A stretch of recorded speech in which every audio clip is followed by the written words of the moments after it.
చిత్తూరు జిల్లా పులిచెర్ల మండలం పరిసర ప్రాంతాల్లోని గ్రామాల్లో ఈరోజు ఉదయం నుండి ఆకాశం మేఘావృతమయ్యి ఈదురుగాలులతో కూడిన చిరుజల్లులు కురుస్తున్న దృశ్యాలు ఇప్పుడు మనం చూస్తున్నాం.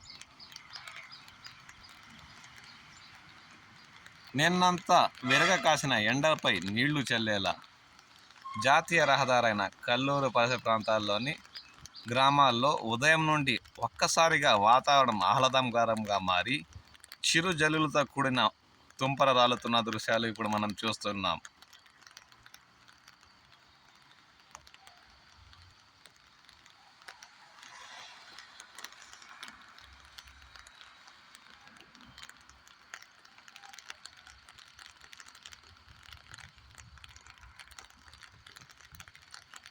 రాబోయే రోజుల్లో భారీ వర్షాలు కురిసే అవకాశం ఉందని ఇప్పటికే వాతావరణ శాఖ పేర్కొంది.